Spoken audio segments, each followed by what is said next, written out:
Hello, everyone, and welcome to another episode of the Today's the Day Changemakers Podcast. I am Jody Grunwald. This week, my guest is Abby Daly, founder and executive director of Bridge of Books Foundation. Remember the first time you held a book in your hand and the feeling you had when you were able to read it? Bridge of Books Foundation has distributed roughly 1.3 million books to underserved children throughout New Jersey since 2003. Although book donations are incredibly important for this nonprofit, so is funding, as they have been working from a storage unit for years. Formerly, Abby was an attorney with the state of New Jersey, where she pursued mental health and children's rights cases. In 2015, Abby gave a TEDx Navasink talk entitled Books, Bridging the Gap. She has numerous citations over the years for her work to close the gap in access to books among children throughout New Jersey, including being named a New Jersey hero by the New Jersey Heroes Initiative. Listen in to hear more about Abby Daly and the incredible work of the Bridge of Books Foundation. Please subscribe to the Today's the Day Changemakers YouTube channel. Stream this podcast on all streaming sites. Reviews and shares are always welcomed and help us to be heard. Like us on Facebook and Instagram by going to Today is the Day, Live It. To learn more about Today is the Day consulting and coaching services and the new Today is the Day Changemakers Connective, go to todayisthedayliveit.com. Sign up for our mailing list to be notified when new events and networking opportunities become available. Also, I am the CEO and co-founder of the Zach G. Applauder Kids Foundation. To learn more about how the organization is connecting children with a financial need to an ongoing creative outlet, go to applaudourkids.org. The views expressed by all Today's the Day Changemakers podcast guests are their own. Their appearance on the Today's the Day Changemakers podcast does not imply any endorsement of them or any entity that they represent. Have a great week, everyone. Hello, everyone, and welcome to another episode of the Today's the Day Changemakers podcast. I am Jody Grunwald, and as I say every single week, I get to interview the inspirers, the changemakers, and those who are disrupting the status quo in the best way possible. And today, I have Abby Daly with me. Hi, Abby. How are you? I'm good, Jody. How are you? I'm great. Thank you so much for asking. I'm going to read from your bio, as I always do, and then we're going to get into a great conversation and learn more about Bridge of Books, okay? Okay. So Abby Daly is the founder and executive director of the Bridge of Books Foundation, a volunteer-led nonprofit organization which has distributed roughly 1.3 million books. I'm going to say that again, 1.3 million books to underserved children throughout New Jersey since 2003. In 2015, Abby gave a TEDx Navasink talk entitled Books, Bridging the Gap. In addition, she has received numerous citations over the years for her work to close the gap in access to books among children throughout New Jersey, including being named, and this is so wonderful, a New Jersey hero by the New Jersey Heroes Initiative. Formerly, she was an attorney with the state of New Jersey, where she pursued mental health and children's rights cases. She's a lifelong resident of New Jersey, still living in the house where she grew up in Monmouth County. We were just talking about that, right, Abby? That's so funny.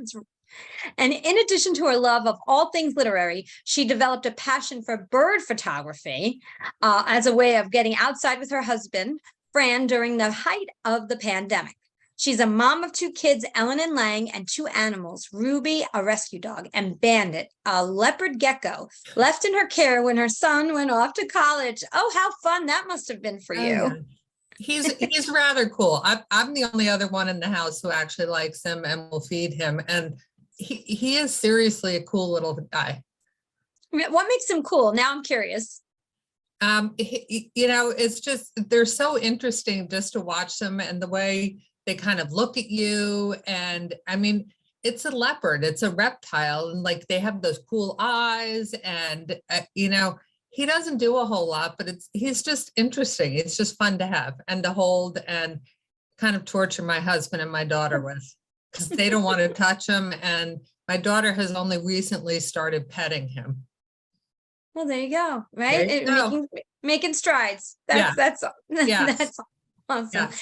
And, before we started the podcast, we talked about the room you're sitting in. And if you don't mind, I think because it's part of your bio, it would be great for you to just quickly tell everybody the room you're sitting in right now. This is actually the room this was my bedroom growing up. And when I grew up and got married and my parents had passed away, and my husband and I ended up taking the house from my father, and I moved down the hall, and my daughter has grown up in my bedroom as a child, which is, I think it's kind of cool. I think it's very sweet. And what Yeah. history in that Yeah. house, right? Yes. Yep, definitely. It's an old house to begin with, so I feel like it's been nice. So now, were you born in that house? So is that where your first home you ever were in? We actually lived across the way until I was about 1, and then my parents bought this house, and I think my husband and I are maybe only either the 5th or 6th owners of it. It was built in 1908. So people have held on to it for a long time. And so that just goes to show how longevity within a home and the history of homes. I think it's always so interesting. Yes. And you never know if it'll go to another generation. Fingers crossed, right? Because it'll even be more history. There's always hope. There's always hope. The kids went off to college, and we started talking about, should we be moving somewhere, blah, blah, blah. But, we don't know where they're going to end up, and you don't want to move somewhere just because you think you should. So of course, what do? Decide to get our kitchen renovated. Why not? It's funny. It's funny. That's what I've been hearing a lot of lately, to be honest with you. Those who are not sure if they should move or not are getting renovations done. So it's it go either way. Well, I figured after 20, it's the first time we've redone the kitchen in 22 years. And, my appliances really were falling apart. So I said, I need new appliances. And then it all went from there. Of course. It's the trickle effect, or the domino, I should say, effect. Yes. So Abby, tell us a little bit about how you were as a child. Were you shy, outgoing? I want to learn more about where your love of books came from, and if it started when you were younger. So I was an only child. I think my mother thought I was never going to read, although I was read to a lot as a child. And, I spent a lot of time with my parents and their friends, and, and when I was 11 or 12, I was over in Fairhaven, and that time is called, the Fairhaven bookstore. And they had a secondhand shelf, and I discovered Gothic romances, and my mother was overjoyed because then I started reading. Yeah. Before that, I hadn't really found anything that resonated with me. I have vague memories of like reading the dictionary sometimes, but I wasn't a big reader until, I hit my stride and with those romances, and that was kind of it. Well, you were right at that age too, right? You said around 12. Yes. Yep. Oh, yes. So it made perfect sense that would be kind of what the route you might take to read the romance novels during that's like middle school. Yep. That's wonderful. So were you a shyer child, more into the books, or were you popular? What were your days like? I think I was sort of more on the shy side. I wouldn't say I was one of the cool kids at school. I didn't have problems at school, and I loved school. But I was kind of a shyer kid. I did my own thing. When I hung out with my parents, I had, some friends in the neighborhood. I had one good friend up the street who was one of 6. So I got to do a lot with her family, and that was a lot of fun in the neighborhood. I had a great childhood, and, it was just, I was an only child. Yeah, well, books are a great escape, aren't they? Yes, they are. Absolutely. So what did you want to be when you grew up, when you were younger? I don't remember having any particular longing to be any one thing or another.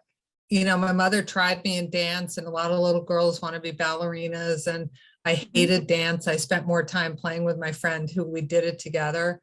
I think I probably wanted to be a veterinarian at one point when my mother and I rescued a seagull from the beach. And, then I think I didn't really decide what I wanted to do until I got to college, and my mother, sort of maneuvered me into applying for an internship with the prosecutor's office. And that was when I decided I wanted to go to law school. Because I went off to college and I said I was going to major in international relations.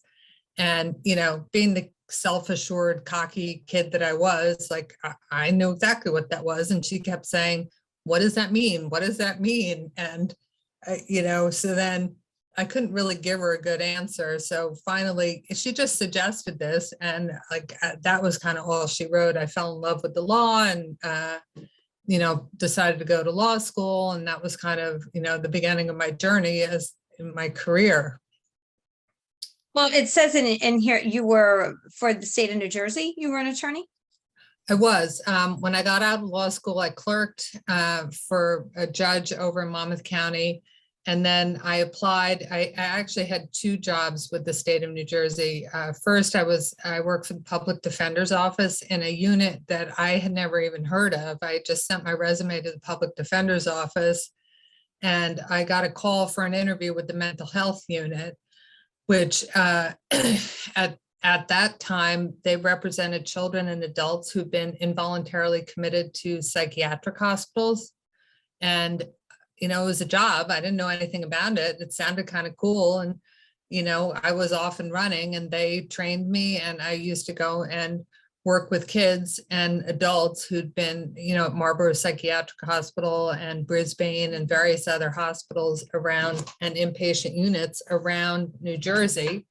And then after a couple of years, I moved over to the Attorney General's office, and I represented the Division of Youth. It was called the Division of Youth and Family Services at that time. It's had probably 4 different names since then. And I did abuse and neglect cases and termination of parental rights. And I did that for about 5 years. And then what happened? And then I got pregnant. Yeah. No, I got married, and you know what? I was lucky enough and grateful enough to be able to stay home when I was about to give birth to my daughter. And, I'm still forever grateful. I know that a lot of people are not in that position. And I gave birth to my daughter in 2003 or 2002. And then in 2003, because I needed something to do, Bridge of Books started. Before we get to Bridge of Books, I have a question for you. Sure. Talking about the work you were doing as an attorney, knowing, and you're probably, some of the kids that receive your books are dealing with some of the things that you've seen on the other side, being on the law and on the law side. How tiring and taxing and difficult that had to be on you, I would think, daily. Like, I just wonder the stress level when you're dealing with those types of things every day and responsible for the livelihood of these children. It is exhausting. And there are some cases that, it clearly was not a 9-to-5 job. And I represented the agency that was making decisions about the kids. So the children had their own separate attorneys, but still working for the agency when, trying to represent their decisions, what was stressful. And, when you're talking about terminating of parental rights, when you're talking about removing children, when you're talking about returning children to homes who've been abused, it is stressful, but for me, it was very rewarding. I enjoyed it because, it was meaningful, and, you're dealing with people's lives, and it's, not that I don't have anything against contract work or liens and foreclosures, but, that was just not for me. And I knew that from the beginning. And that's kind of, part of the reason why I left the work when I gave birth to my daughter, because I could. It was not a 9-to-5 job. I spent many weekends, and I don't know if it's something about maybe my personality, because, then of course I went and started this nonprofit that's also not a 9-to-5 job. And yes, but it is, it is what it is. It was stressful, but it was also very rewarding, which I think that's part of life too, sometimes. Oh, absolutely. We want not everybody, I don't want to say everybody, meaningful work, though, for a lot of people, at least the ones that I know, is very, very important. Making a difference in the world is very important. And so what led you in 2003 to Bridge of Books? Totally different, totally a different change there for sure. It's funny you say that. It was and it wasn't. When I was still working, there were some women in the office, and the niece of one of the women who lived in California had started the Bridge of Books. And we always used to talk about, we were going to drive a yellow school bus around and scoop up all the kids and like give them books and like take them off to a farm in, West Virginia. And when I knew that I was going to, but that wasn't going to happen. When I knew that I was going to be able to stay home, I approached the woman in California about, finding out more about Bridge of Books. And, I always knew books were important. I liked books. I was going to have kids. There were lots of books in my home, yada, yada, yada. I knew I was going to be home. I knew that I wanted something to do that wasn't a full-time job, but something that I could do in between, being a mom. And I thought it would be a good fit because the population that I had been working with, I think I thought at the time it was a resource that would be a real value add to the challenges that population faces. And I very quickly discovered, how much it was needed, and how much of a real gap in access to books there are among children, right in New Jersey. Absolutely. So what were some of the steps you had to take to get this off the ground for people to hear who may be thinking about starting a nonprofit? I kind of lucked out because the framework had been started. So Trisha at the time, who originated the idea, she helped me incorporate it as a chapter in New Jersey. I mean, you just start calling people. You call the IRS, the Center for Nonprofits. It's brutal, it's slogging, it's annoying, but if you want to do it, you figure out how to get it done. She had the concept. It was a mission that appealed to me. She helped me incorporate it as a chapter. So she still had full reins initially.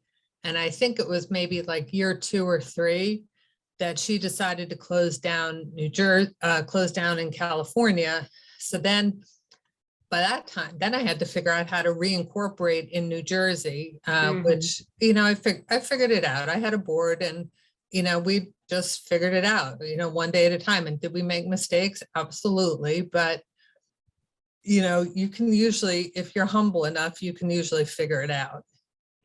Absolutely.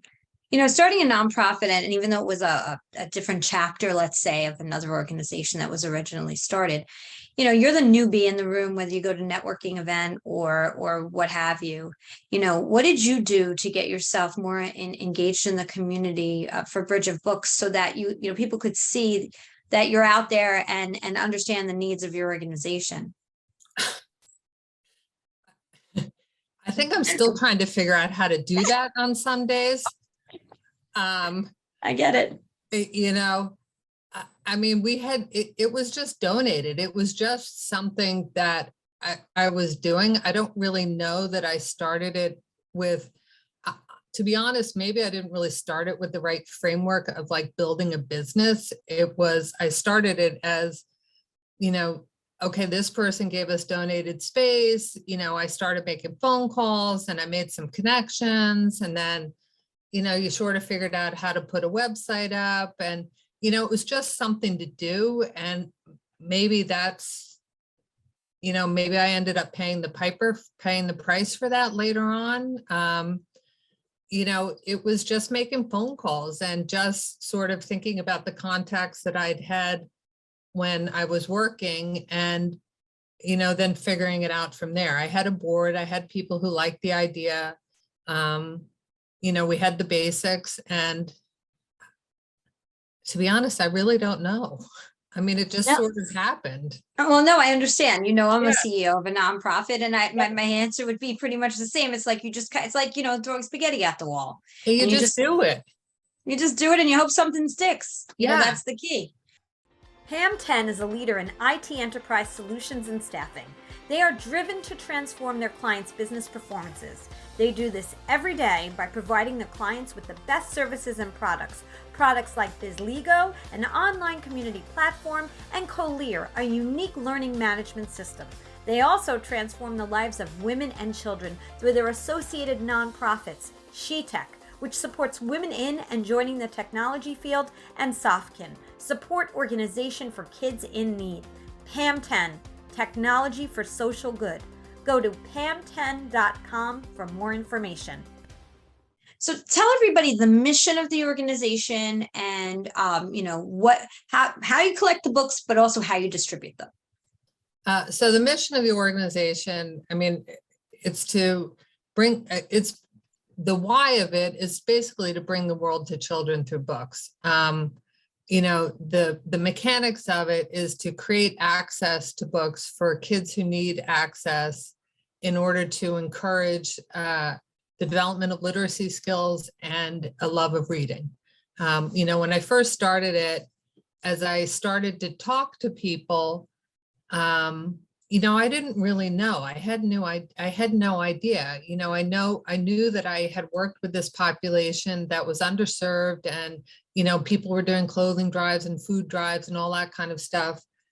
And then I started to slowly talk to teachers and community providers and start to really understand, the major gaps that were existing.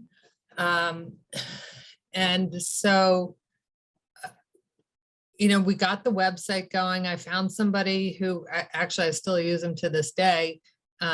He, gave us a good deal. We got the website going. We started to get requests coming in, and we've always started out with leveraging the community, both in terms of delivering books to us and then coming to pick up books. That was something I never got into, delivering books. Very little in the beginning, but once we got to a certain size, we just couldn't do that.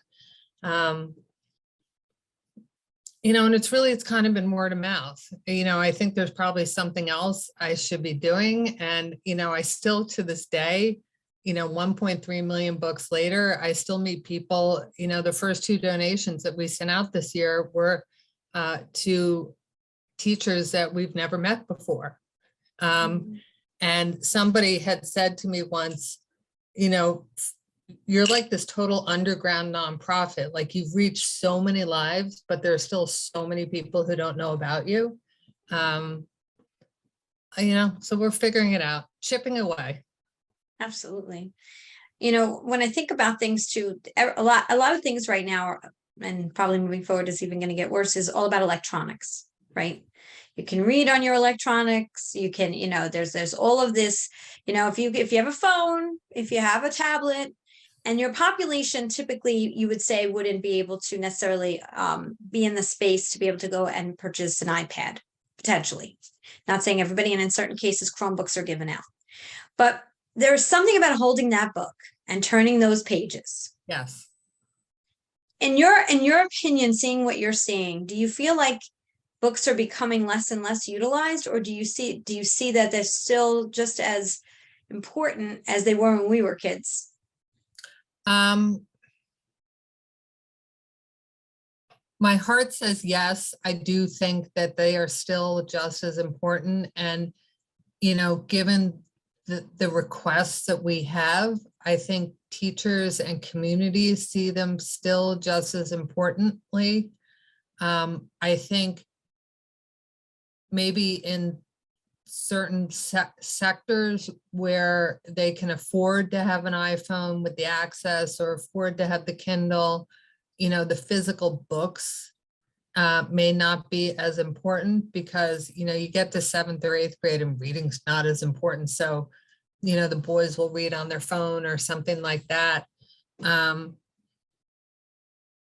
I think they're just as important. And, as of today, we have 20 outstanding requests for over 7,000 children. And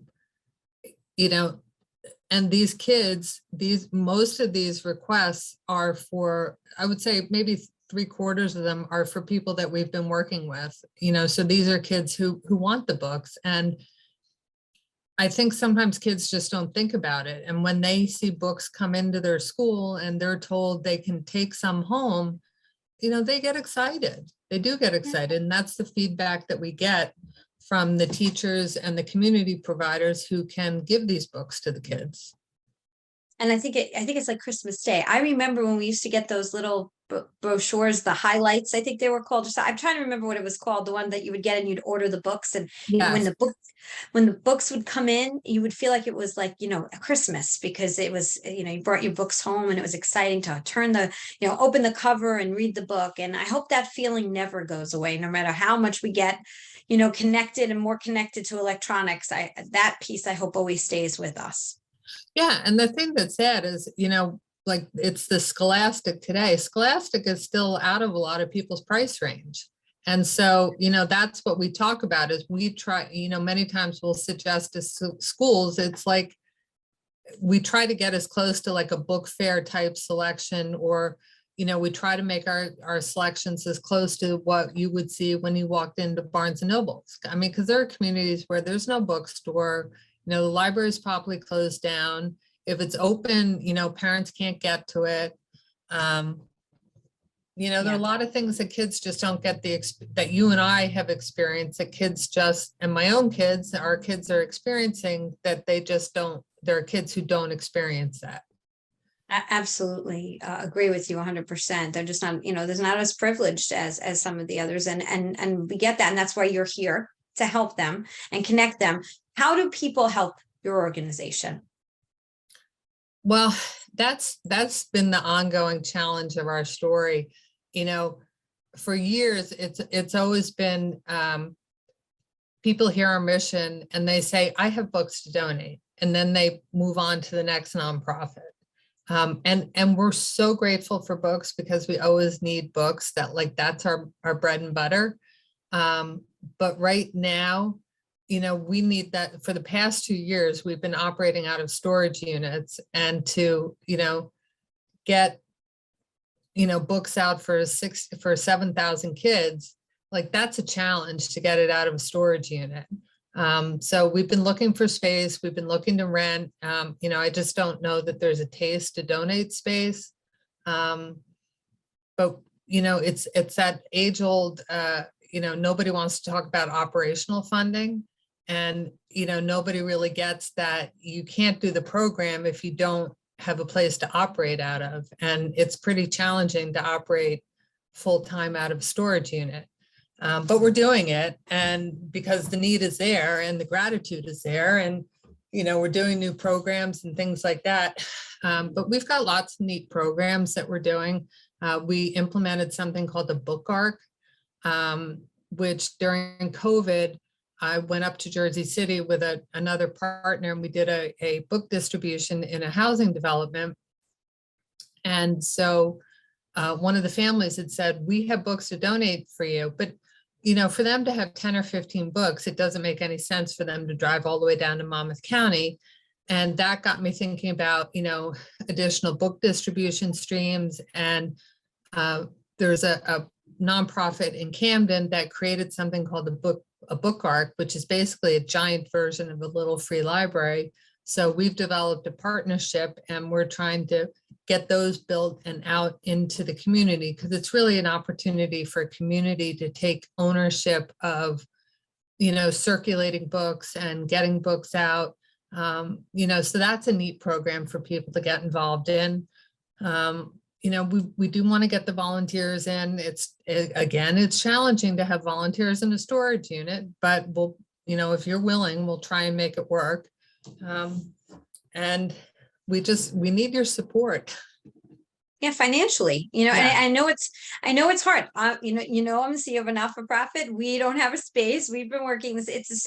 The smaller nonprofits, there's none of this, they don't, the operating budgets, and they want you to be at a certain level in order to ask for a certain amount of funding. But the problem is you can't it's this chicken and egg situation that consistently goes round and round. Yes. And passionate people trying to make a difference in the world, know. Yes. And so great if you could do books, but I also want to say that if you can follow Bridge of Books, and you're on Instagram. Yes, we are. And Facebook? We're on Instagram and Facebook, and I go in and out of Twitter. Same. And LinkedIn as well. I sort of go in and out of LinkedIn as well too. But yes, we're on all of those. And then what is your website, Abby? It's www.bridgetbooksfoundation.org. So what I'm going to say is books are great, right? But at the end of the Yes. day, the more that people can help financially with any dollar amount, the larger, of course, is always the better and is more appreciated. Well, we're trying to move books. You're trying to get kids to read, to understand the fundamental joy of holding a book in their hand. And you can't do that all for the next 15 years out of a storage unit. It makes perfect sense. And something that's interesting about Bridget Books is, we're very driven by what our request, by the needs of our community. So for example, for several years, we had a 9th grade teacher from Ocean County who would request books for this incoming class, some of whom were on as low as the 2nd grade reading level. So literally, I can remember hand picking, a donation of 400 books that were high interest, but low enough level reading. Because, a high schooler is not going to pick up See Spot Run, though that may be on his level of reading. So, we take a lot of care in looking for those books that will hopefully get that child to, be interested and take up a book and look at it. And, if somebody, we've had, we do Spanish and bilingual books. And I don't know if you saw last year, and it's still going on, there was a big hurrah about banning books. And it really jumped out to the front of the news at the beginning of last year when a school in down south banned Mouse right around the Holocaust Remembrance Day. So we really jumped right into that space, and we purchased 150 of those books, which you couldn't find anywhere, to get them into the hands of kids in New Jersey. We strongly believe in, maintaining access, and you can't erase stories, and you can't remove the stories that kids most need access to. And just because a story is hard doesn't mean that a child shouldn't have access to it at an appropriate age and understanding, of course. So we get into a lot of care, and we do a lot of, we think about our communities, and we do, we're looking to build a laundromat literacy program in Keensburg. We do volunteer reading at certain times of the year. Just we're unique in terms of what we try to do with the community and with our requesters.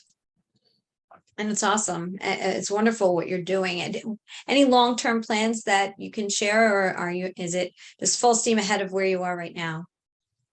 It's full steam ahead. I do have this sort of grander vision, but I'm kind of keeping it, that I think I would like to roll Bridget Books into to create a space of permanency for Bridget Books, but I need to get Bridget Books out of a storage unit first before I can start going after that next piece. But it's pretty exciting, and I think it could be pretty exciting for, everybody across New Jersey. Absolutely. And, I truly do believe in more nonprofits working together, and because we don't all compete, it's actually, we all actually complement in certain ways Yes. each other and provide different and unique services. So the more nonprofits can do that, is something that I'm a big believer in myself. And I'm hoping we even may be able to do that down the road as well through our two organizations. I think that would be great. It's if you coming together as a community, in theory, hopefully should produce better outcomes more quickly and help, families who need it overcome those challenges more quickly than if, we all go in on our own. That's why, we say we will go anywhere and everywhere we can to find kids who need books. We've wormed our way into food pantries, we've wormed our way into the state prisons. because kids whose parents go to prison don't stop being parents. And, there's a lot of other tangential benefits to that. We worm our way into a lot of places to try and get books into the hands of kids because it's an easy ad. Yeah, absolutely. It's a wonderful ad for sure. Is there anything else about Bridge of Books that you feel like the listeners should know about?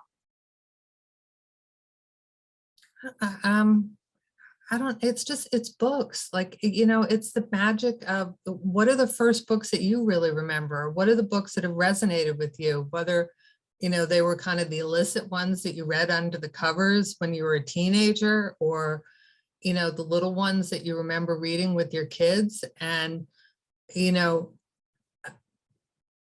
look on a face when children say to you, now I own 5 books.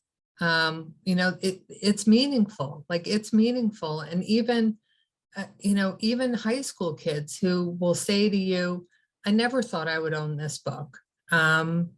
It's just, for all the lives that we've touched, there's so many more kids out there who need books. And, it's an investment in our future.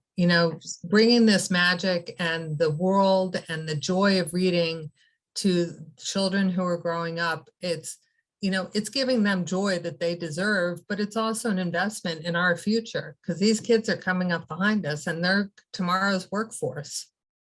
Without a doubt. So again, go to Bridge of Books and take a look on Facebook, Instagram, LinkedIn, website. Again, the website one more time, Abby. bridgeofbooksfoundation.org. Pretty simple.